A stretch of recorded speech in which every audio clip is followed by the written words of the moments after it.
Ini babysitter baru yang baru saja datang ke rumah kami. Wajah putih cantik dan kaki panjang.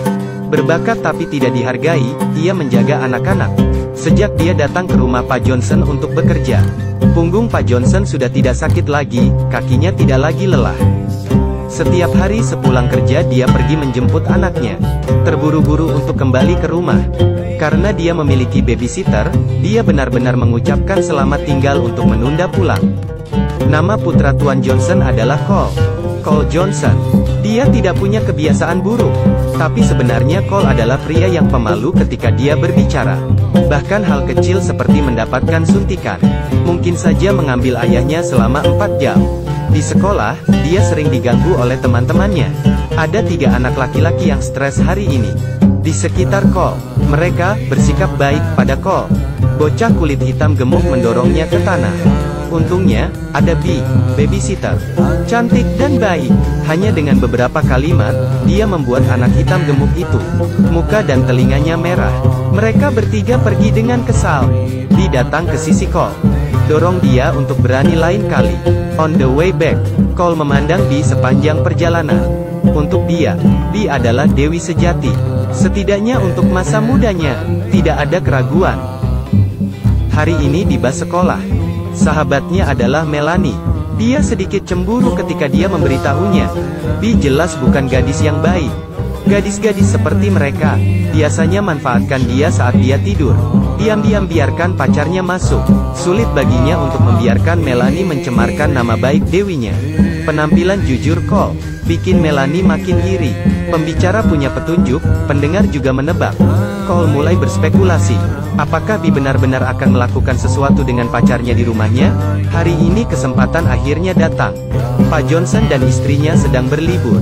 Mereka meminta Bee untuk menjaga Cole. Setelah melihat mereka pergi, mereka berdua mulai bergerak, bernyanyi dan menari di kamar. Cosplay karakter di luar. Bosan bermain, mereka berdua berbaring di sofa. Cole dan dia mengatakan banyak hal tersembunyi dari lubuk hati mereka. Bee juga memberinya beberapa saran. Melihat waktu tidak terlalu dini lagi, Bee memberinya minuman untuk tidur nyenyak. Saat dia tidak memperhatikan, Cole menuangkan secangkir air ke dalam pot bunga di samping. Kembali ke kamarnya, Cole berpura-pura dia sangat mengantuk. Ucapkan selamat malam pada Bee, tapi sebenarnya mengambil telepon untuk menghubungi Melania. Melanie menyuruhnya untuk tenang dan tidak sabar, perhatikan perubahannya. Tiba-tiba, 1 jam kemudian, bel pintu berbunyi. Melanie menyemangati Cole untuk pergi keluar untuk mengamati sedikit. Cole mendorong pintu, pergi ke pegangan tangga dengan hati-hati.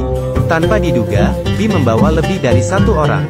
Ada beberapa orang yang duduk-duduk di tengah ruang tamu. Gaya permainan mereka juga cukup aneh. Cole menonton dengan penasaran.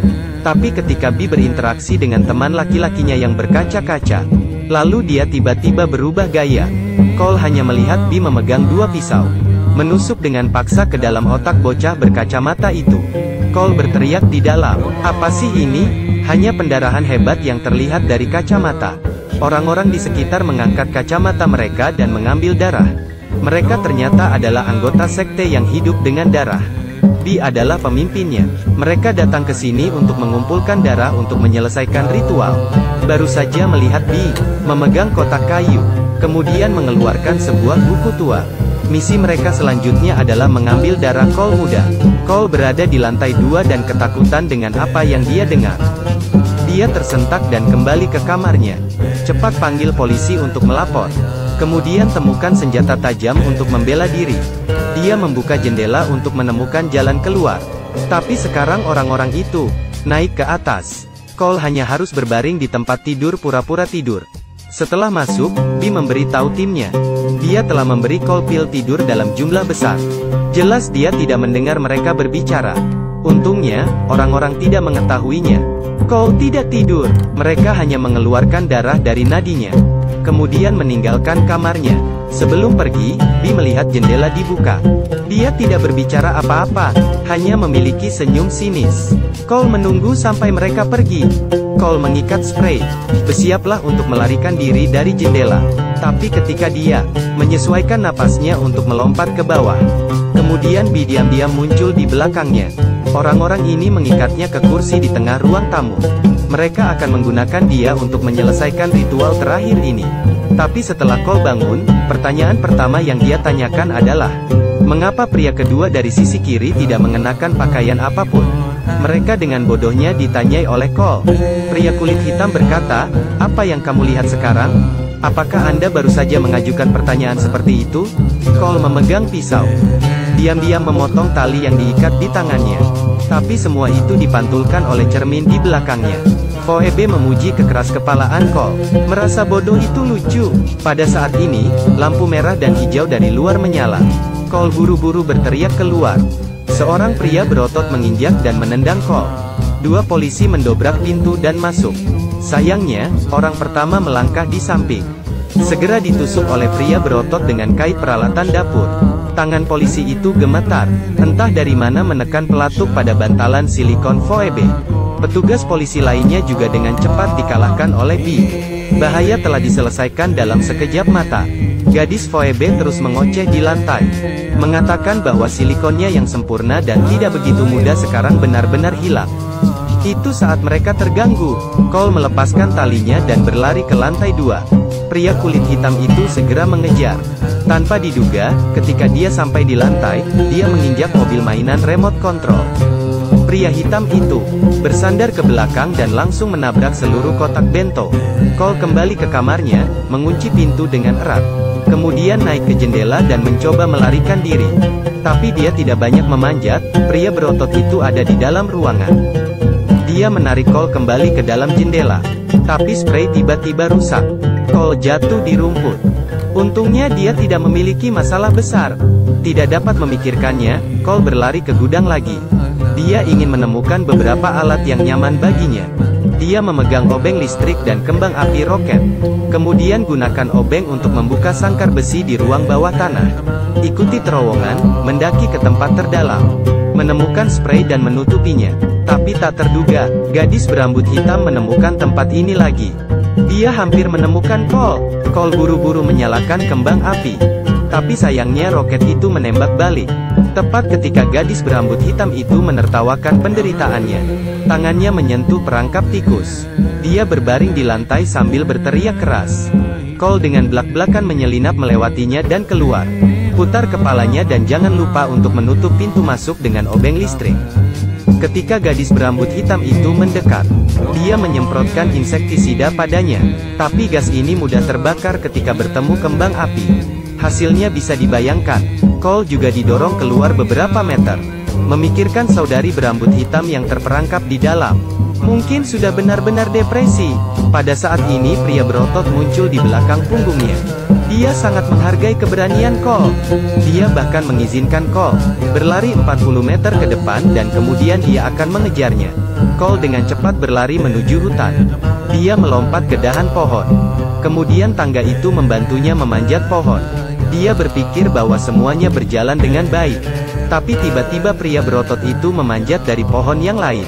Pria berotot itu telah menjemput Cole. Tanpa diduga papan kayu di bawah mereka lepas.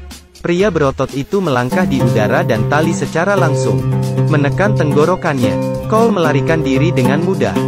Bi berdiri di pintu pada saat itu. Arahkan pistol ke arahnya. Cole hanya bisa terus berlari. Dia bergegas ke rumah Melanie di seberang jalan. Tapi rumah Melanie hanya ada dia. Ayah Melanie ingin keluar bersenang-senang lebih awal. Sekarang Bi akan menyusul. Kedua anak itu buru-buru bersembunyi di toilet. Cole telah menceritakan kembali seluruh cerita secara rinci. Lalu beritahu gadis kecil itu apa yang harus dilakukan selanjutnya. Dengan tenang merencanakan niatnya selanjutnya. Serangkaian tindakan yang sangat lambat ini membuat Melanie menatapnya dengan mata berbeda. Kemudian hibur dia dengan antusias. Kemudian ciuman lembut datang. Setelah ciuman itu selesai, wajah Cole tampak dipenuhi darah. Dia bergegas keluar kamar, pergi ke sekolah, memanggil Bi dengan keras. Ini bahkan membuatnya lupa bahwa Bi memegang pistol di tangannya. Saat dia berteriak dan berteriak, Cole kembali ke rumahnya. Tanpa diduga kembali ke rumah dia akan bertemu Phoebe. Dia menunggangi Cole, lalu memukulnya dengan keras. Cole langsung menusuk luka silikonnya. Phoebe tidak tahan dengan rasa sakitnya. Berbalik dan ke kiri. Tapi yang palsu tetaplah palsu. Phoebe bangun dengan sangat cepat. Phoebe memarahi Cole berulang kali. Tanpa diduga, Bi menembak Phoebe di belakang. Bi tidak tahan dia berbicara terlalu banyak. Jadi Cole memanfaatkan kesempatan untuk mengambil buku kultus kunonya. Kemudian meraih pistol dan berkata bahwa dia ingin membakar buku itu. Tapi buku itu untuk Bi adalah sangat penting. Dia menyuruh Cole untuk berpikir dengan hati-hati, bukan untuk membangkitkan. Dia mengatakan bahwa jika mungkin untuk memastikan buku itu utuh, dia bisa memenuhi permintaan yang tidak masuk akal dari Cole. Tapi bagaimana Cole bisa tertipu? Dia memikirkan rencana yang sempurna. Dia membakar buku lama itu, lalu buang keluar jendela, lalu lari keluar ruangan, pergi ke rumah Melanie. Dia menyelinap ke mobil ayah Melanie. Di bawah mata Melanie yang penuh dengan kepercayaan, Cole menyalakan mobil. Dia dengan kuat menggenggam kemudi. Kemudian sesuaikan radio ke volume yang lebih tinggi.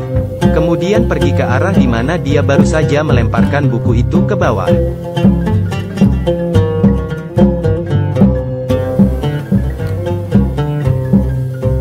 Bi jatuh di bawah tekanan mobil. Dia hampir mati ketika mengucapkan selamat tinggal pada Cole. Cole berkata, "Kamu dulu adalah dewiku. Tapi sekarang bahkan tidak sedikit pun." Selesai mendengarkan kata-kata ini, air mata palsu jatuh dari matanya. Akhirnya, Cole dengan lancar keluar dari reruntuhan. Dia berubah dari anak yang lemah menjadi pahlawan kecil. Ketika Mike menonton pembukaan film ini, Bi dan Cole ingin bermain game. Jadi Mike selalu memikirkan hal-hal itu. Ini semua adalah hal-hal yang disiapkan oleh orang tua Bi dan Cole untuk melatih keberanian Cole. Tapi setelah memikirkannya, perang itu terlalu besar. Bagaimanapun, orang-orang itu telah mati. Sangat sulit untuk pulih. Tapi itu memang sangat menyedihkan. Aktor yang bermain peran Bi, penampilannya akan absen di sequel berikutnya. Semuanya, tolong tonton filmnya sampai habis. Baiklah, sampai